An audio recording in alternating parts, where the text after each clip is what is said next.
So as Leah mentioned, the name of our project is Ready, Set, Flow. So without any further conversation, let's get into why we chose this. And yeah, so we are from India, um, and one of the largest stereotypes in our country today revolves around the topic of menstruation. Despite the fact that this is such a basic body process that every single female in the world goes through, here girls still feel the need to keep it on the low and not talk about it openly. Now, in our country, there are some girls who are fortunate enough to receive an education about it and some who aren't. However, even the ones who know about this often find themselves in situations where they have to deal with the public shame of period stains.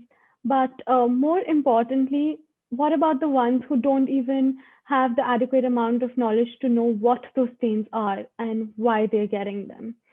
So we did some research, and according to some studies conducted, we found that the number of girls in India who drop out of school annually because of the lack of hygiene management facilities, availability of products, and awareness is 23 million. Now, just let that sink in. 23 million is a huge number.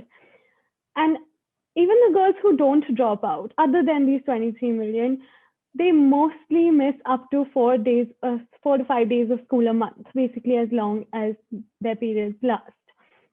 Now, another stat here, I'm just going to throw it in, is 70% of the menstruating mothers in our country also find menstruation dirty. I think this is a very clear indication of how much of a taboo this is, because women going through it themselves don't like it, and they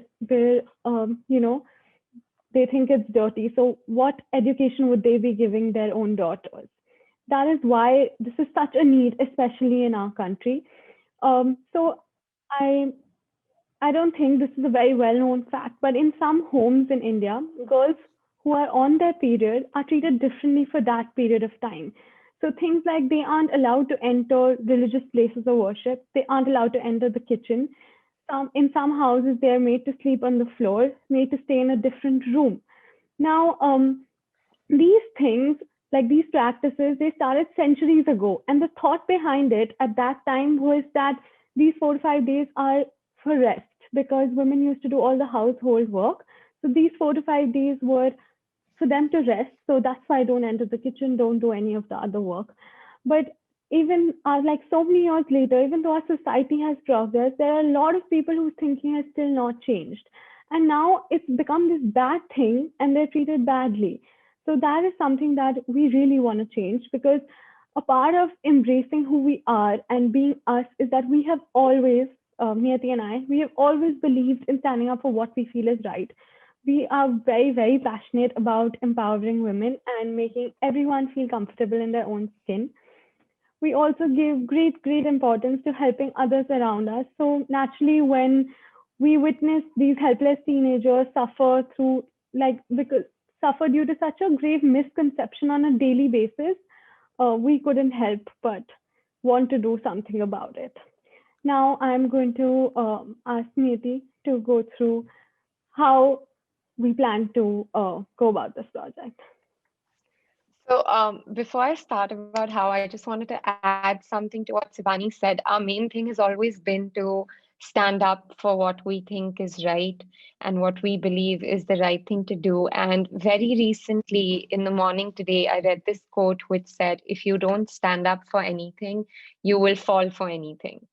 And it's so important to one is just knowing that this is not the right thing to do and not agreeing with it, and the second thing is to make a difference and to do something about it, which is why out of all the topics that came to our mind, this is what really stuck and we wanted to work on.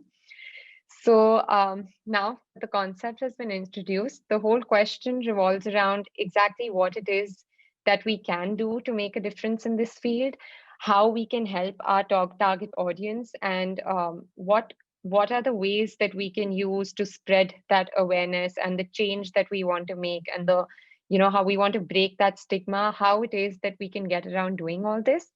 So what we're doing as part of the first phase, which is what we're focusing on right now, we want to start off slow and then reach a big picture. We don't want to straight away go for the bigger aim.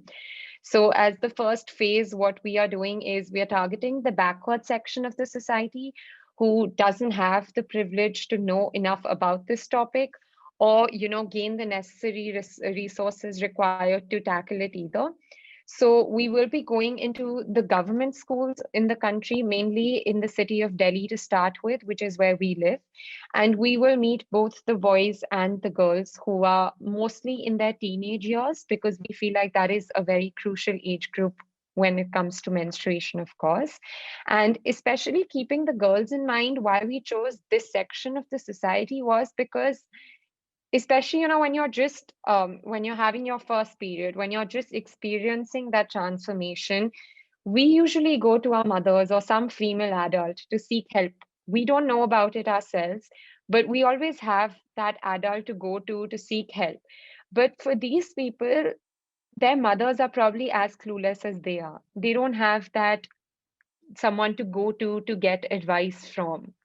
So we think it's very important to start off here. And what we aim to do is have sessions with both the genders, but separately, so that we can cover slightly different topics, somewhat similar, but slightly different topics with both the groups.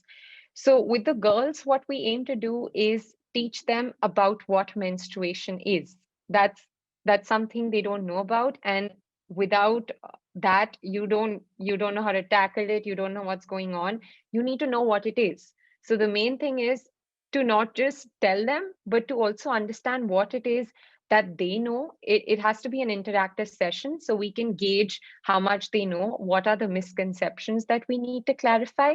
We need to teach them what really happens with our body, what are the changes that are going on, why is it okay for it to happen, and not feel like, what is this weird thing happening with me? It's not weird, it's very normal, it happens to everyone. We want to tell them what they should be doing, what they should not be doing when they're on your period. And just the main aim is to teach them to be comfortable in your own skin, to just be okay with it. It's something different, but it's normal. It's totally normal. And the same thing we want to do with the boys. We want them to know that even if it's something that they're not physically experiencing, they're still experiencing it through their mothers, their sisters, and their friends. And it's very important that they be there for them and support them through this. We want them to know this is not something you just shy away from. It's something you speak about more in the open. You don't whisper about it behind closed doors, or you don't ignore it to save someone from the embarrassment. There is no embarrassment. It's completely okay. And this is something that they need to be there for the girls in their life as well. And we think a big part of breaking the stigma isn't about just talking about it more openly and making more of the girls aware about it. A very big part of breaking the stereotype is the involvement of males in this field. It's extremely important for the young men to take responsibility and help the females when they're going through any sort of discomfort. Like Sibani said, if you're not allowed to enter the kitchen, it's not because it's a punishment, it's because you need rest. So it's the males need to know that, and they need to be there to support you through it, so you also feel comfortable with it. So all of this is there in the awareness sessions that we aim to have with both the groups. Along with this, there are also topics that we won't have the expertise to cover. Supposing you have things like the do's and don'ts, what to eat, what not to eat. How do you stay hygienic throughout the whole thing? What to look out for in terms of pain, cramps, and everything that's very normal. Your mood swings, or your cravings, very normal things. But for that, we will need professional help. So we will be getting in medical professionals, and again, to promote the whole thing about it not being only a female only topic, we will be aiming to get both female doctors as well as male doctors to talk about this, so that when boys also see the male doctors talking about it so openly and having so much knowledge about it, they will know there is nothing wrong in it. In fact, it's only good. It makes you stronger, right?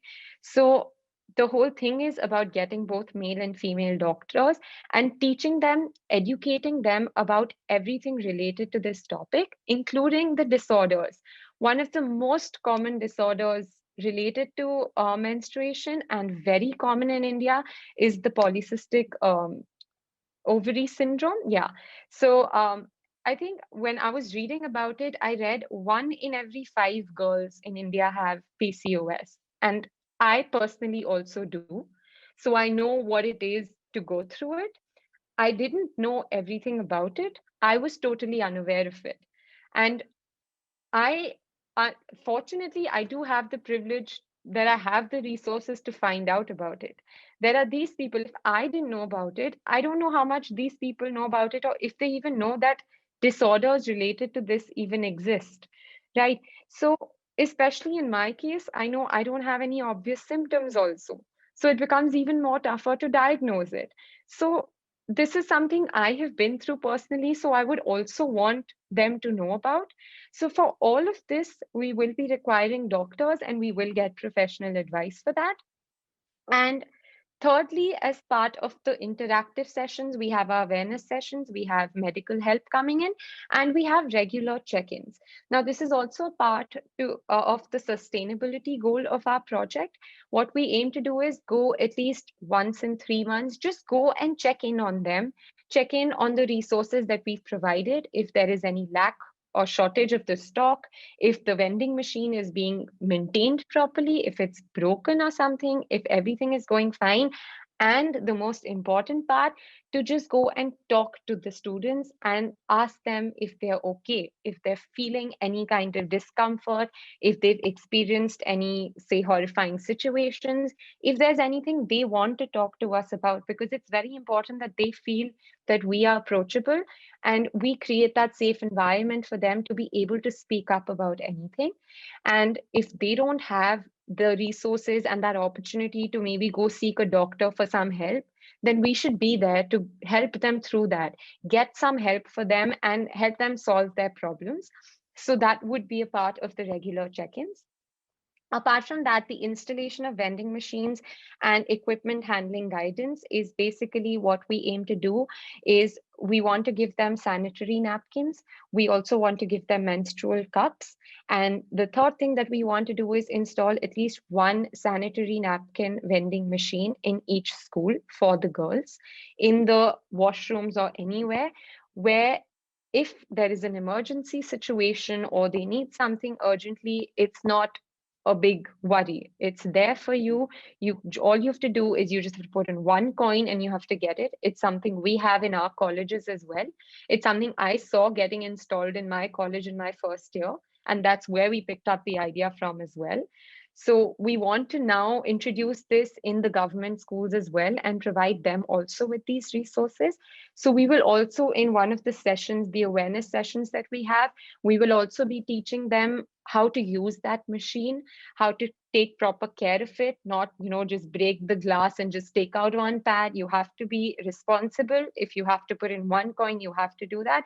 So just teach them the basics of how to use everything. Now, if you see the images in this slide, these are actually images of a very similar project that we have already done. In September 2019, we went to a senior secondary school.